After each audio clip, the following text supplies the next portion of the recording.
بسم الله الرحمن الرحيم.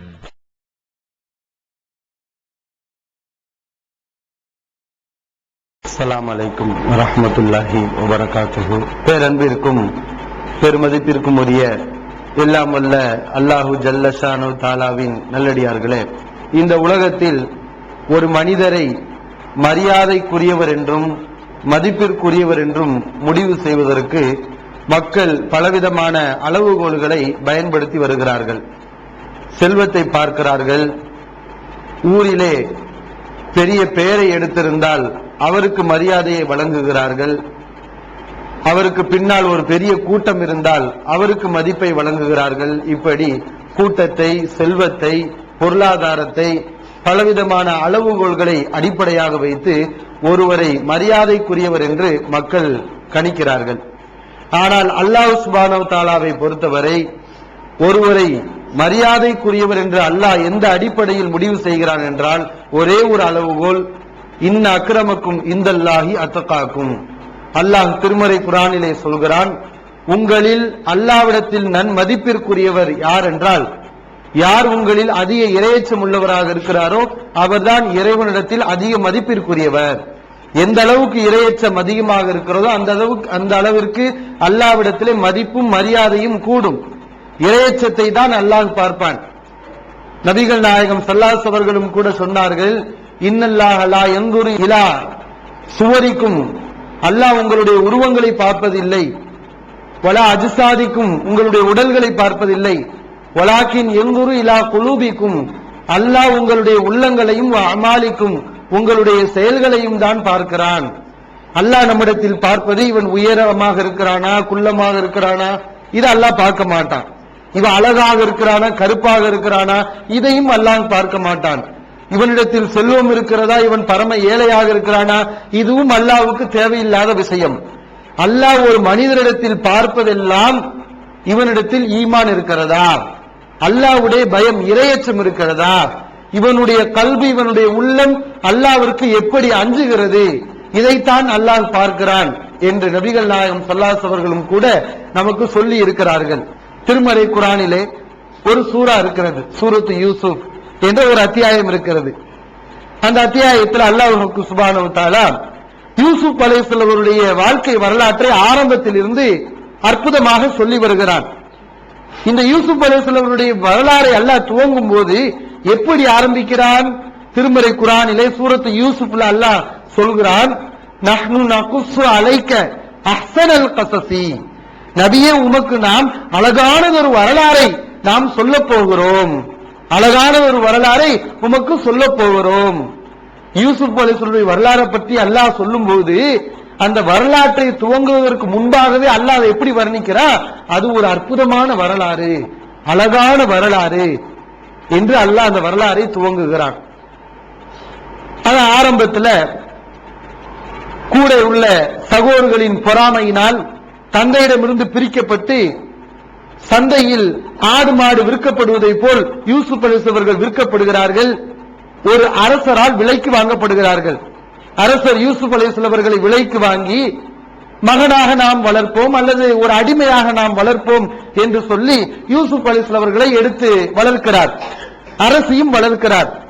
வளர்றது யாருடைய வீட்டுல? அரசனுடைய வீட்டுல, அரசியுடைய வீட்டுல.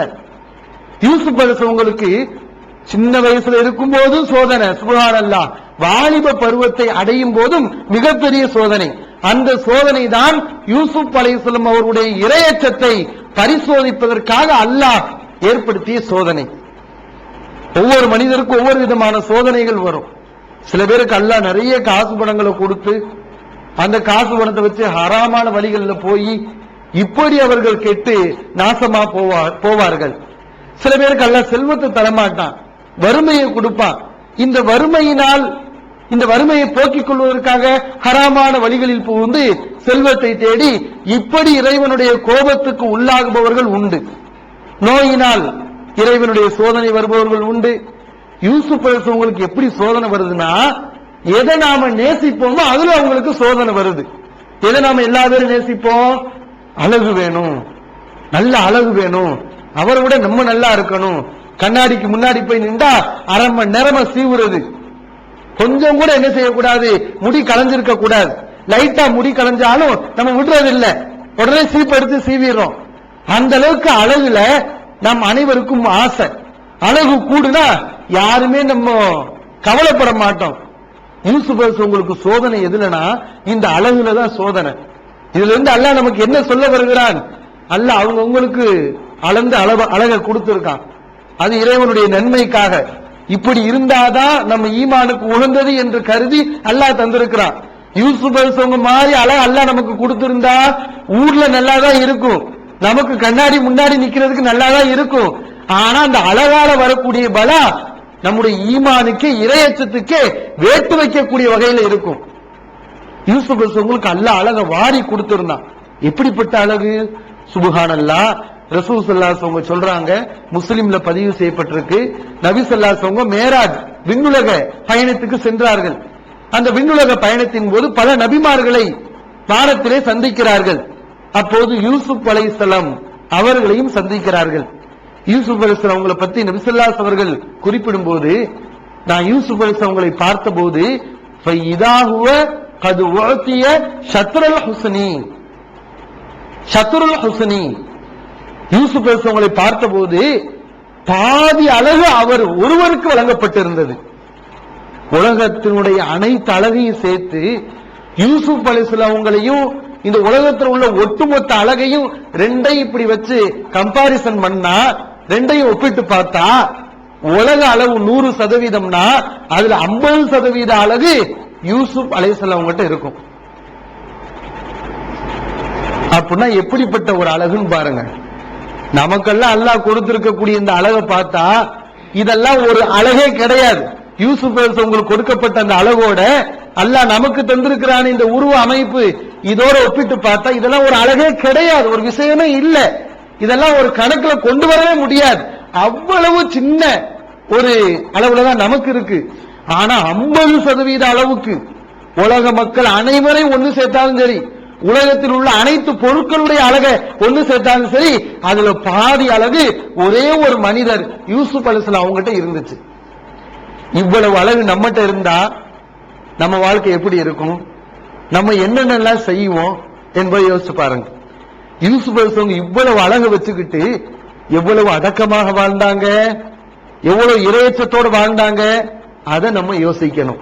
அதுதான் இந்த யூசுப் அலைஹிஸ்ஸலாமுடைய வரலாறுல அல்லாஹ் நமக்கு கற்றுத்தரக்கூடிய படிப்பினை. வாலிப பருவத்தை அடைஞ்சோன்னு ஒரு சோதனை. என்ன சோதனை? மிகப்பெரிய சோதனை. யூசுப் அலைஹிஸ்ஸலாம் வளர்த்தாலே அரசி, மன்னனுடைய மனைவி, அவளே யூசுப் அலைஹிஸ்ஸலாம் அவர்களை தப்பான காரியத்துக்கு அழைக்கிறாள், விபச்சாரத்துக்கு அழைக்கிறாள். அல்லாஹ் அதை குர்ஆன்ல சொல்கிறான், வராவதத்து ஹுல்லதி ஹுவ ஃபி பைத்திஹா அன் நஃப்ஸிஹி வ கல்லகத்தில் பாப் அபுவாப் வ காலத் ஹைதலக். யூசுப் அலைஹிஸ்ஸலாம் உங்களுடைய அந்த அரண்மனையில இருந்த அரசி யூசுப் அலைஹிஸ்ஸலாம் அவர்களை தப்பான காரியத்துக்கு அழைத்தாள்.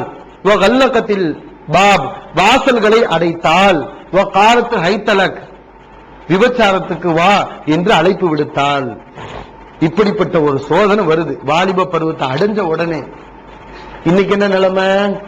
இப்படி ஒரு வாய்ப்பு கிடைக்காதான்னு மனிதர்கள் இயங்கக்கூடிய கேடுகட்ட ஒரு நிலைமை இன்றைக்கு. இப்படி ஒரு வாய்ப்பு கிடைக்காதா? தனக்கு பின்னால் பெண்கள் பட்டாளம் வந்தால் அது ஒரு மரியாதை மாதிரி. உனக்கு எத்தனை கேர்ள் ஃபிரெண்ட்? எனக்கு 4 இருக்கு, 5 இருக்கு. அப்படியா, பரவாயில்லையே. இது ஒரு பெருமையாக பேசப்படக்கூடிய ஒரு கேடுகட்ட காலத்துல நாம் வாழ்ந்து கொண்டிருக்கிறோம், ஒரு பெருமையாக. ஆனா யூசுப் அவர்களுக்கு அவர்கள் விரும்பாமலேயே இப்படிப்பட்ட ஒரு நிலை வருகிறது. அழைக்கிறது யாரு? சாதாரணவளா? மன்னனுடைய மனைவி, அரசி. அழகுக்கும் பஞ்சம் இருக்காது, செல்வத்துக்கும் பஞ்சம் இருக்காது, அவள் அழைக்கிறாள். இப்படிப்பட்ட ஒரு சோதனை. இந்த சோதனை வரும்போது யூசுப் அவங்க என்ன சொன்னாங்க தெரியுமா? கால மஆதல்லா, அல்லாவை நான் அஞ்சுகிறேன். இன்னஹு ரப்பி அஹ்ஸன மஸ்வாய், அல்லாஹ் எனக்கு ஒரு நல்ல வாழ்க்கையை தந்திருக்கிறான். இந்த அநியாயத்தை செய்து இன்னஹு லா யுஃப்லிஹுல் ஆலிமூன், நான் அநியாயக்காரனாக மாறிவிட்டால் நான் ஒருபோதும் வெற்றி அடைய முடியாது. அல்லாஹ்விடத்தில் பாதுகாப்பு தேடுகிறேன் என்று சொல்கிறார்கள். அந்த அரசி விட்டாளா? அப்பையும் விட்டபாடில்லை. எந்த அளவுக்கு வரலாற்றில் நம்ம என்ன படிச்சிருப்போம்? ஒரு ஆண் ஒரு பெண்ணை பலவந்தமாக கற்பழித்தான், இப்படி பல செய்திகள் நம்ம கேள்விப்பட்டிருப்போம். எங்கேயாவது பெண் ஆணை பலவந்தமாக கற்பழித்தால் என்ற செய்தியை கேள்விப்பட்டிருப்போமா? யூசுப் அலைஹிஸ்ஸலாமுடைய வாழ்க்கையில் அது நடக்குது. அரசி யூசுப் அலைஹிஸ்ஸலாம் மறுத்த உடனே விடுற மாதிரி இல்ல, யூசுப் அலைஹிஸ்ஸலாமுல துரத்துறான். ஒஸ்தபக்கல் பாப், இருவரும் வாசலை நோக்கி ஓடினார்கள். யூசுப் அலைஹிஸ்ஸலாம் முன்னாடி ஓடுறாங்க, அரசி பின்னாடி ஓடுறான். எதுக்கு? விபச்சாரத்துக்கு. கமீஸஹு மின் துபுரின், யூசுப் அலைஹிஸ்ஸலாமுடைய சட்டையை பிடித்து பின்புறமாக கிழித்தும் விட்டான். சட்டையை கிழிச்சுட்டான். கடைசியில் யூசுப் அலைஹிஸ்ஸலாம் வாசல்ல போய் கதவை திறக்கிறாங்க. அரசர் வந்துட்டார். சோதனைக்கு மேல சோதனை பாருங்க. எப்படி ஒரு நபி ஓடுறாரு, இப்படிலாம் நம்ம வாழணும். கதவை திறக்கிறாங்க, மன்னர் நிக்கிறார். உடனே இவ அப்படி பிளேட்டை மாத்தி போடுறான் இந்த அரசி. மா ஜஸாஉ மன் அராத பி அஹ்லிக சூஅன், மன்னரே, என் கணவரே, உங்களுடைய மனைவியிடத்திலே தவறாக நடக்க முயற்சித்த இந்த யூசுப்புக்கு என்ன தண்டனை தர போறீங்க? இவதான் தப்பு செய்ய தூண்டுனா அழைத்தாள். ஆனா மன்னர் பார்த்தோன்னே யூசுப் தான் என்ன விபச்சாரத்துக்கு அழைக்கிறார், என்னை கற்பழிக்க முயற்சித்தார், இவருக்கு என்ன தண்டனை தர போறீங்க? பத்தினி மாதிரி பேசுறா. யூசுப் அலைஹிஸ்ஸலாம் சொல்றாங்க, இல்ல நான் தப்பு செய்யலன்னு சொல்றாங்க. அந்த இடத்துல அல்லாஹ் ஒருவரை சாட்சி சொல்ல வைக்கிறான். ஒருவர் சாட்சி சொல்கிறார். சட்டை எங்கே கிழிந்திருக்கிறது பாருங்கள். முன்புறமாக கிழிந்திருந்தால் யூசுப் தப்பு செய்திருக்கிறார், ஏன்னா இவர் தானே முயற்சி செய்வாரு, அப்ப சட்டை முன்புறமாக கிழிக்கப்பட்டது என்று ஒத்துக்கொள்ளலாம். சட்டை பின்புறமாக கிழிந்திருந்தால் இவள் தான் தப்பான காரியத்துக்கு அழைத்திருக்கிறாள், யூசுப் உண்மையாளர், எங்கே கிழிந்திருக்கிறது பாருங்கள் என்று ஒருவர் நல்ல ஒரு முடிவை சொல்கிறார். பார்த்தா சட்டை எங்க கிழிஞ்சிருக்கு? பின்னாடி கிழிஞ்சிருக்கு. மன்னருக்கு விளங்கிருச்சு, இவள் தான் தப்பு பண்ணியிருக்கா, நம்ம மனைவி தான் தப்பு பண்ணியிருக்கா என்று விளங்கி, யூசுப் ஆரின் அன்ஹாதா, யூசுஃபை இதை நீ கண்டுக்கிறாம விட்டுரு.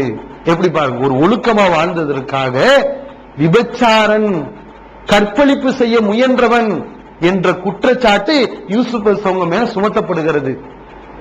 அல்லாஹ் அவங்களை அந்த களங்கத்திலிருந்து அவங்களை துடைக்கிறான்.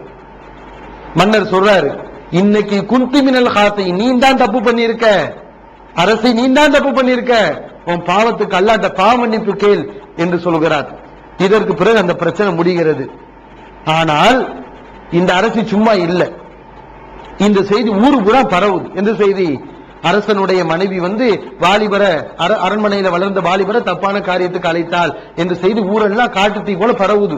ஊர்ல உள்ள மக்கள் பொம்பளைங்க எல்லாம் பேசுறாங்க, இந்த அரசி படுமோசமால இருப்பா, வீட்டுல வளர்ந்த பிள்ளைய போய் இந்த மாதிரி தப்பான காரியத்துக்கு அழைத்திருக்கிறாளே, ஆக மோசமானவளாக இருக்கிறாளே என்று ஊரெல்லாம் பேசிக் கொள்கிறார்கள். உடனே இந்த அரசு என்ன செய்யறா, அப்படியா விஷயம், என்ன பத்தி நீங்க தப்பா பேசுறீங்களா, உங்க நிலைமை எப்படி இருக்குன்னு பாப்போம், யூசுப்பை கொண்டு நிப்பாட்டினா நீங்க எப்படி இருக்கிறீங்கன்னு பாப்போம்னு சொல்லி ஒரு விருந்துக்கு ஏற்பாடு செய்யறா. ஊர்ல உள்ள எல்லா பெண்களையும் அந்த விருந்துக்கு அழைக்கிற அரசி. எல்லா பெண்களும் வர்றாங்க, சாப்பாடு அமர்ந்திருக்காங்க சாப்பிடுறதுக்காண்டி. எல்லா பெண்களுடைய கையிலையும் கத்தியை கொடுத்திருக்க அந்த பெண்மணி, அறுத்து சாப்பிடக்கூடிய பொருள் போல கத்தி இருக்கிறது. அந்த நேரத்துல இந்த அரசு யூசுப் உங்களுக்கு உத்தரவு போடுகிறாள், உஹ்ருஜ் அலைஹின்ன, யூசுஃபை இந்த பெண்களை நீ கடந்து செல்லு என்று உத்தரவு போடுகிறாள். யூசுப் அவங்க கடந்து போறாங்க. அல்லாஹ் குர்ஆன்ல சொல்கிறான், ஃபலம்மா ரஐனஹு, யூசுஃபை கூடியிருந்த அந்த ஒட்டுமொத்த பெண்கள் பார்த்தார்களே, பார்த்தபோது அக்பர்னஹு, யூசுஃபை அவர்கள் மிகப்பெரிய பொருளாக பார்த்தார்கள், யூசுப் அவர்களுக்கு மிகப்பெரிய பொருளாக தெரிந்தார். கத்தான ஐதியம்ன, கைகளை அறுத்துக் கொண்டார்கள். எப்படிப்பட்ட ஒரு அழகு இருக்கும், கைய அறுக்கிறது தெரியல. யூசுப் அவங்களை பார்க்கிறாங்க, கைய அறுக்கிறது தெரியல, உணர்ச்சி இல்லைன்னு அர்த்தம். என்ன அர்த்தம்? கைய அறுத்து ரத்தம் வருது, அந்த உணர்வு இல்ல, அவர்கள் பார்வை நிலைகுத்தி போய் இருக்கிறது. எதுல? யூசுப் அவங்களுடைய அழகுல மயங்கி. அப்படிப்பட்ட ஒரு அழகு. அது மட்டும் இல்ல, கையை மட்டும் அவங்க அறுக்கல, அந்த பெண்கள் எல்லாம் சொன்னார்கள், ஹாசல் இல்லா, அல்லாஹ் தூயவன், மாஹாதா பஷரன், இவர் மனிதராக இருக்க முடியாது, இன்ஹாதா இல்லா மலக்குன் கரீம், இவர் சங்கைக்குரிய வானவராகத்தான் இருக்க முடியும், மனுஷர் என்று நம்பவே இல்லை அந்த பெண்கள். எப்படிப்பட்ட பட்டத்தை கொடுத்தாங்க, இவர் மனிதர் இல்ல, இவர் வானவர் அப்படிங்கிற பட்டத்தை கொடுக்கிறாங்க யூசுப் அவங்களுக்கு. இப்ப எல்லா பெண்களும் அரசியோட சேர்ந்து சதி செய்யறாங்க, யூசுப்பை எப்படி விபச்சாரத்துல தள்ளலாம். இந்த இடத்துலதான் அந்த அரசி அந்த பெண்களுக்கு சொல்றா, இப்ப உங்களுக்கு விஷயம் புரிஞ்சுச்சா, ஏன் என்ன திட்டினீங்க தெரியுமா? இதுக்கு தான் திட்டினீங்க, அதுல நீங்களும் விழுந்துட்டீங்க. லஇல்லம் யஃஅல் மா ஆமுருஹு, யூசுப்புக்கு நான் கட்டளையிட்ட காரியத்தை யூசுப் செய்யாவிட்டால் லயுஸ்ஜனன்ன, யூசுப்பை நான் ஜெயில அடைப்பேன். இப்போது விற்பனையில் இஸ்லாம் கூறும் பொருளியல் சகோதரர் பிஜே அவர்கள் உரையாற்றிய பொருளாதாரம் சம்பந்தமான 27 மணி நேர தொடர் சொற்பொழிவு. என்ன வியாபாரம் செய்யலாம், பங்குச் சந்தையில் ஈடுபடலாமா, இன்சூரன்ஸ் செய்யலாமா, MLM வியாபாரத்தில் ஈடுபடலாமா, குத்தகை, பங்கு வணிகம் மற்றும் வியாபாரம் தொடர்பான அனைத்து சந்தேகங்களுக்கும் குர்ஆன் ஹதீஸ் அடிப்படையில் தெளிவான விளக்கங்கள் 3 டிவிடிகளாக விலை ரூபாய் 75 மட்டுமே. கிடைக்கும் இடம் TNTJ வீடியோ விஷன், நம்பர் 30, அரண்மனைக்காரன் தெரு, மண்ணடி, சென்னை 1. TNTJ வீடியோ விஷனின் புதிய வெளியீடு. சகோதரர் பிஜே அவர்கள் உரையாற்றிய குர்ஆன் ஹதீஸை ஆய்வு செய்து பின்பற்றுவோம். 2 DVD ரூபாய் 60 மட்டுமே. மன அழுத்தத்திற்கான தீர்வு, மன உறுதி, உறுதியான நம்பிக்கை, குழப்பம் ஏற்படும் போது இவை அனைத்தும் ஒரே டிவிடியில் விலை ரூபாய் 30 மட்டுமே. மனித குலத்திற்கு இஸ்லாம் வழங்கிய நன்மைகள் 4 டிவிடிகளாக விலை ரூபாய் 120 மட்டுமே. கூரியர் செலவு தனி. ஒப்பந்தங்களும் வாக்குறுதிகளும் 10 வார ஜும்மா வரையின் தொகுப்பு 1 டிவிடியாக விலை ரூபாய் 30 மட்டுமே. கூரியர் செலவு தனி. மற்றும் 1000ற்கும் மேற்பட்ட தலைப்புகள். கிடைக்கும் இடம் TNTJ வீடியோ விஷன், நம்பர் 30, அரண்மனைக்காரன் தெரு, மண்ணடி, சென்னை 1. எதுக்கு? ஒழுக்கமா வாழ்ந்தா ஜெயிலுக்கு போகணும். அவுல யகூனன்ன மினஸ்ஸாகிரி, இல்லை என்றால் நாசமடையணும், இழிவடையணும் என்று எச்சரிக்கை செய்கிறான். சில பேரு தப்பு தண்டாக்கு போகாம இருப்பாங்க, தவறுகளை செய்யாம இருப்பாங்க. ஜெயிலா தவறா, துன்பமா ஹராமா அப்படின்னு வரும்போது ஹராம விழுந்துருவாங்க. எந்த ஒரு சோதனை வராம இருக்கும்போது தவறுகளை செய்யாம இருப்பாங்க. ஒரு சோதனையா ஹராமுக்கு போறியா என்று வரும்போது சோதனையை ஏற்றுக்கொள்ள அவருடைய மனம் ஒத்துழைக்காது, ஹராம்ல போய் விழுந்துருவாங்க. இப்படி பலருடைய நிலைமை இருக்கிறது. யூசுப் உங்களுக்கு முதல் வந்த சோதனையை விட இப்ப சோதனை இன்னும் வீரியமாக வருகிறது. தண்டனை வேணுமா, ஜெயிலுக்கு போறீங்களா அல்லது விபச்சாரம் செய்றீங்களா, இப்படி வருகிறது கொஞ்சம் வீரியத்தோட கூடுதலாக. இப்ப யூசுப் என்ன சொன்னாங்க? கால ரப்பி அஸ்ஜினு அஹப்பு இலைய மிம்மா யதுஊனனி, இறைவா இவர்கள் அழைக்கக்கூடிய இந்த விபச்சாரத்துக்கு செல்வதை விட சிறைச்சாலை எனக்கு விருப்பமானது, ஜெயிலே எனக்கு விருப்பமானது. என்ன ஜெயில வேணா போடு, அல்ல இந்த விபச்சாரத்துல மட்டும் என்ன தள்ளிராத. எப்படி ஒரு இறையச்சன் பாத்தீங்களா? இப்படிப்பட்ட ஒரு இறையச்சன். ஜெயிலுக்கு போக தயார், ஜெயில் எனக்கு விருப்பமானது, இந்த விபச்சாரத்துக்கு நான் வரமாட்டேன். அல்ல இல்லா தஸ்ரீஃப் அன்னி கைத உன்ன, இந்த பெண்களுடைய சூழ்ச்சியை மட்டும் நீ என்னை விட்டு அகற்றாவிட்டால் அசுப் இலைகின்ன, இந்த பெண்களின் பக்கம் நான் சாய்ந்து விடுவேன், என்னை காப்பாற்று இறைவா, நான் ஜெயிலுக்கு கூட போக தயார் என்று சொல்றாங்க.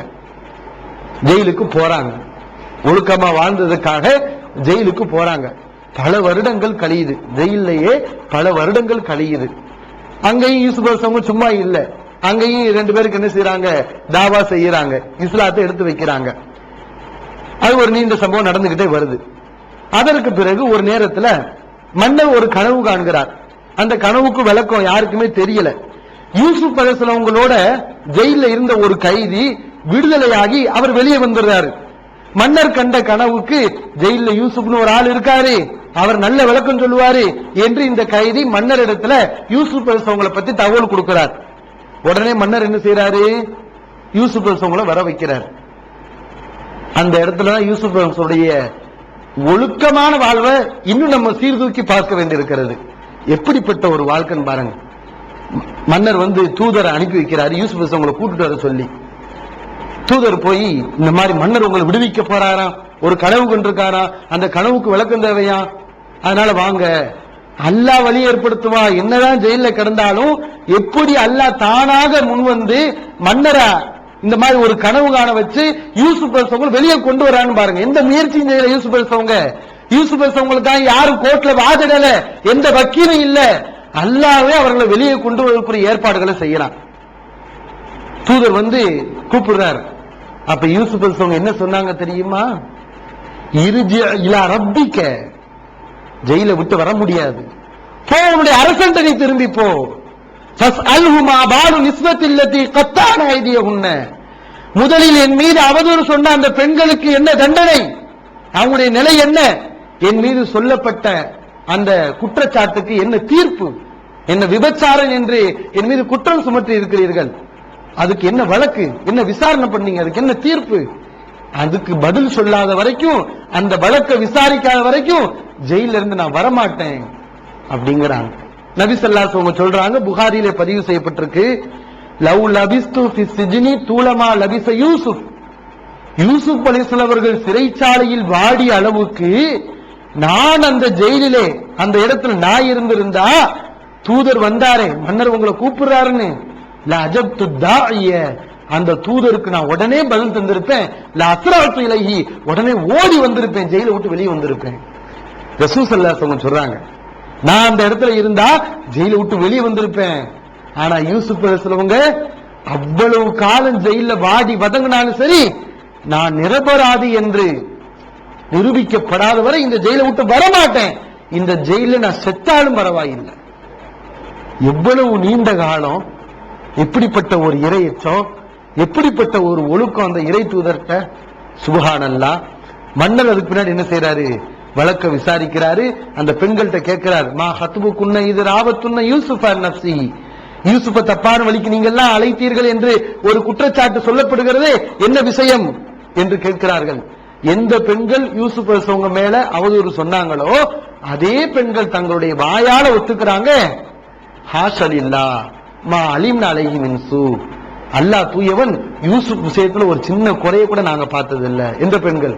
அவதூறு சொன்ன பெண்கள், யூசுப் அவங்களை விபச்சாரத்துக்கு இழுத்த பெண்கள், ஜெயில தள்ளின பெண்கள் வாக்குமூலம் தர்றாங்க, யூசுப் உண்மையாளர்.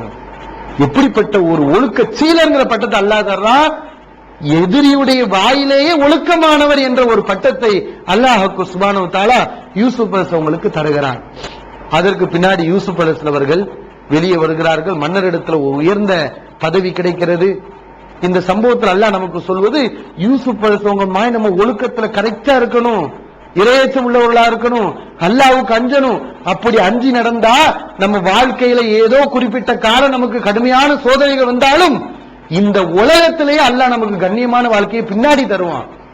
எப்படி யூசுப் அலைஹிஸ்ஸலாம் எப்படி ஜெயில்ல கைதிகளோட கைதியா செய்யாத குற்றத்துக்கு பல வருடங்கள் ரசூல் ஸல்லல்லாஹு அலைஹி வஸல்லம் தாங்க முடியாத அளவுக்கு பல வருடங்கள் வாழ்ந்திருக்காங்கன்னா அவங்களுக்கு எவ்வளவு பொறுமை இருந்திருக்கும், சகிப்புத்தன்மை.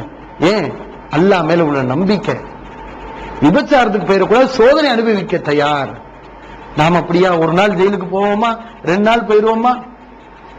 போனா நம்முடைய உறுதி என்ன, நம்முடைய ஈமான் எப்படி இருக்கும், இதயத்தை எப்படி இருக்கும் என்று யோசிச்சு பார்க்கணும். இதுதான் அல்லாஹ் சத்தியத்துக்கு தரக்கூடிய வெற்றி. என்ன வெற்றி?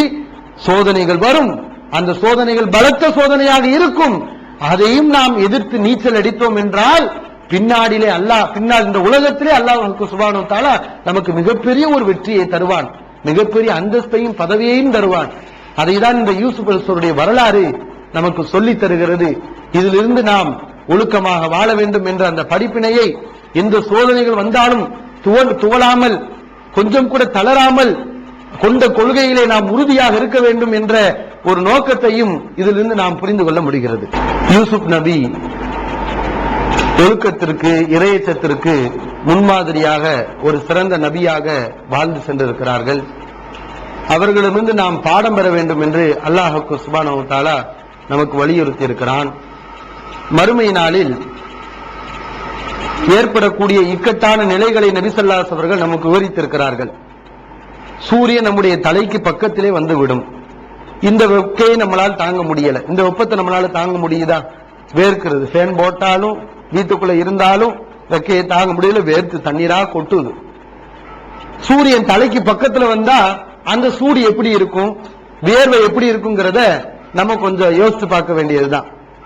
ரசூல் ஸல்லல்லாஹு அலைஹி வஸல்லம் சொல்றாங்க, சூரியன் தலைக்கு பக்கத்துல வந்துடும், வியர்வை நீர் சில பேருக்கு கரண்ட வரைக்கும் இருக்கும், வேர்வை தண்ணி, குடி தண்ணி இல்ல, அருவி நீர் இல்ல, மனிதருடைய உடல்களில் இருந்து சூரிய வெப்பத்தால் வெளிப்படக்கூடிய அந்த வியர்வை நீர் சில பேருக்கு கரண்ட வரைக்கும் இருக்கும், சில பேருக்கு முட்டுக்கால் வரைக்கும் இருக்கும், சில பேருக்கு இடுப்பு வரைக்கும் இருக்கும், சில பேருக்கு அந்த வியர்வை நீர்ல மூழ்கிடுவாங்க.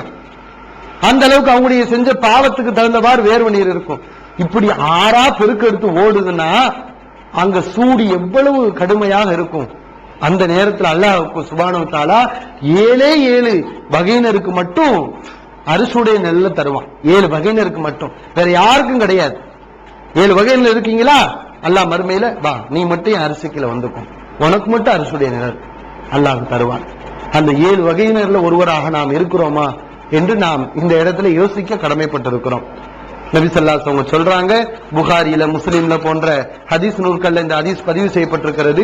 சபஅத்துன் 7 பேர் இருக்கிறார்கள். யுதில்லுஹுமுல்லாஹு ஃபீ லில்லிஹி யௌம லா லில்ல இல்லா தில்லுஹு. அல்லாஹ்வின் நிழலை தவிர வேற எந்த நிழலும் இருக்காத ஒரு நாளில் அல்லாஹ்வுக்கு சுப்ஹானஹு வ தஆலா அந்த 7 நபர்களுக்கு அரிசுடைய நிழலை தருவான். வேற எந்த நிழலும் இருக்காது. ஒரு மரம் இருக்குமா, மர நிழல் இருக்காது. யாராவது அங்க ஏதாவது ஒரு கொட்டாயை போட்டிருப்பாங்களா, ஒரு குடிசை போட்டிருப்பாங்களா, ஒரு செட்டு போட்டிருப்பாங்களா, ஏதாவது வீடு இருக்குமா போய் நிழல் ஆறுவதற்கு, ஒரு பிளாட்பார்ம் இருக்குமா, ஒண்ணும் இருக்காது. நிழல் என்று சொல்வதாக இருந்தால் அந்த வெப்பம் மிகுந்த அந்த நாள்ல அல்லாஹ்வின் நிழலை தவிர வேற எந்த நிழலும் இல்லை, அரிசுடைய நிழல் மாத்திரம் தான் இருக்கும். அதுல 7 பேருக்கு மட்டும் இடம். அந்த 7 பேர் யார்? அல் இமாமுல் ஆதில், நேர்மையான தலைவர். நேர்மையான தலைவர் இது ரொம்ப ரொம்ப முக்கியம். தலைவராக இருக்கக்கூடியவருக்கு நேர்மை ரொம்ப முக்கியம். ஏன்? தலைவர்கள்ட்ட நேர்மை இல்லாதனாலதான் அந்த சமுதாயம் கெட்டு குட்டியச்சோரா போகிறது. ஒரு தலைவர் சரியில்லை என்றால் அந்த தலைவருக்கு பின்னால் செல்லக்கூடிய தொண்டர்களும் சரி இருக்க மாட்டார்கள். நேர்மையான தலைவராக இருக்க வேண்டும். பொறுப்பு ஒழுக்கம் சொன்னா அந்த பொறுப்புல நம்ம கரெக்டா இருக்கணும். நேர்மையான தலைவர். இரண்டாவது ரசூல் ஸல்லல்லாஹு அலைஹி வஸல்லம் சொன்னாங்க, ஷாபுன் நஷா ஃபி இபாதத்தி ரப்பிஹி, அல்லாஹ்வை வணங்குவதிலேயே தன்னை திளைத்துக் கொண்ட வாலிபர், இளைஞர். ஏன் ரசூல் ஸல்லல்லாஹு அலைஹி வஸல்லம் இங்க இளைஞர் பருவத்தை சொல்றாங்க? இந்த இளமை பருவம் உடல்ல ரொம்ப சக்திகள் அதிகமாக இருக்கும், சுறுசுறுப்பா செயல்படக்கூடிய ஒரு பருவம் தான் இந்த இளமை பருவம். இந்த பருவத்துல இளைஞர்கள்ல பெரும்பாலும் பார்த்தோம்னா சினிமா கொட்டைகள்ல, மது பார்கள்ல, கேலி ஆட்டங்கள்ல இங்குதான் இருப்பார்கள் இளைஞர்கள். இந்த நேரத்துல கூட உடல்ல வேலை இருக்கும்போது கூட, ஆசைகள் தாண்டவமாடும் போது கூட எல்லாவற்றையும் கட்டுப்படுத்தி கொண்டு ஹலாலான அடிப்படையில், இறைவனுக்கு பிடித்தமான அடிப்படையில் ஒரு வாலிபர் வாழ்ந்தால் அதற்கு அல்லாஹ் தரக்கூடிய பரிசு அரிசுடைய நிழல். இரண்டாவது.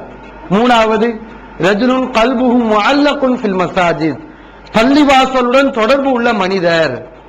ஒரு நல்ல ஒரு நபி வழி அடிப்படை நடக்கக்கூடிய ஒரு பள்ளிவாசல் இருக்கிறது. பள்ளிவாசலுக்குரிய ஒழுங்குமுறைகள் எல்லாம் பேணப்பட்ட உள்ள ஒரு பள்ளியாக இருக்கிறது. அந்த பள்ளியுடன் நாம் தொடர்பு வைத்துக் கொள்ள வேண்டும். பள்ளிவாசல் தொடர்பு இருக்கணும், உள்ளம் சம்பந்தப்படணும். லோகர் தொழுகை எப்போ 3 மணி நேரம் இருக்குது, பள்ளிவாசலுக்கு போகணுமே, பள்ளிவாசல் ஜும்மாவுக்கு போகணுமே, அசர் நேரம் வந்துருச்சே, மகரிப் நேரம் வந்துருச்சே, இப்படி பள்ளியை எதிர்பார்த்திருந்தால் அல்லாஹ் அவருக்கு அரிசுடைய நிழலை தருவான். 3 பேர். நாலாவது, ரஜுலானி தஹாபா ஃபில்லாஹி வஜ்தமா அலைஹி வதஃபர்ரகா அலைஹி, அல்லாஹ்வுக்காக விரும்பி அல்லாஹ்விற்காக பிரிந்த நபர்கள் சேருவாங்க. எந்த ஒரு காரணம் இருக்காது, ஒரே ஒரு காரணம், இவங்க அல்லாஹ்வுடைய விஷயத்துல சேர்ந்திருக்காங்க. வேற சொந்தமா பந்தமா கொடுக்கல் வாங்கலா எதுவுமே இருக்காது. அல்லாஹ்வுடைய இந்த மார்க்கத்துக்காக ஒண்ணு சேருவாங்க. கலையும் போதும் சகோதரர்களாக, பாசம் உள்ளவர்களாக, நேசம் உள்ளவர்களாக கலைந்து செல்வார்கள்.